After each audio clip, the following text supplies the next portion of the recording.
बहुत पुराने समय की बात है। एक फकीर था जो एक गांव में रहता था। एक दिन शाम के वक्त वो अपने दरवाजे पे बैठा था।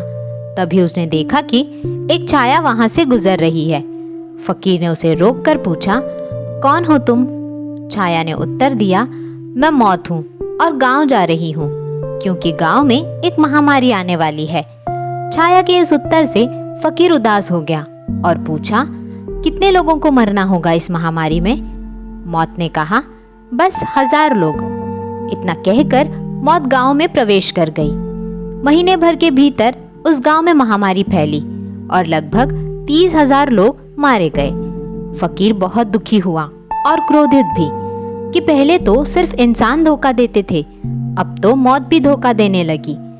फकीर मौत के वापस लौटने की राह देखने लगा ताकि वो उससे पूछ सके कि उसने उसे धोखा क्यों दिया। कुछ समय बाद मौत वापस जा रही थी तो फकीर ने उसे रोक लिया और कहा, अब तो तुम भी धोखा देने लगी हो। तुमने तो बस 1000 के मरने की बात की थी, लेकिन तुमने 30,000 लोगों को मार दिया। इस पर मौत ने जो जवाब दिया वो गौरतलब है।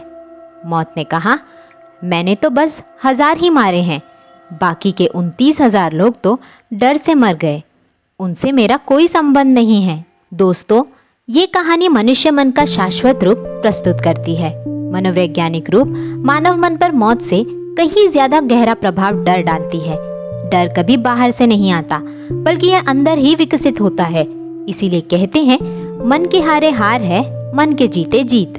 हमारा मन जब हार जाता है तो हमारे अंदर डर का साम्राज्य कायम हो जाता है। भयभीत व्यक्ति ना तो कभी बाहरी परिस्थितियों पर विजय प्राप्त कर सकता है, ना ही अपनी मनस्थिति पर। हम जैसे सोचते हैं, हमारा शरीर और पूरा शारीरिक तंत्र उसी प्रकार अपनी प्रतिक्रिया देता है। इंसान के मन और मस्तिष्क की क्षमता उसकी शारीरिक क्षमता से कई गुना ज्यादा होती है। उस गांव में 29,000 लोग महामारी से नहीं बल्कि डर से मर गए, क्योंकि उनका मनोबल गिर गया था। इसीलिए मनोबल हमेशा ऊंचा रखे, परिस्थितियां चाहे जो भी हो। परिवर्तन संसार का नियम है। ये सुख और दुख दोनों पे समान रूप से लागू होता है। संतुलित और निर्भीक मन सफल और सार्थक जीवन जीने की सबसे बड़ी कुंजी है।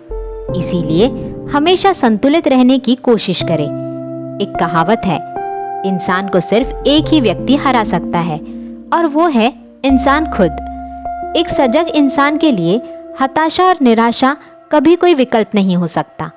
सकारात्मक रुख अपनाते हुए प्रयत्नशील और संघर्षशील रहना हमेशा शक्ति और विजय का सूचक रहा है। तो दोस्तों, कैसी लगी आज की कहानी?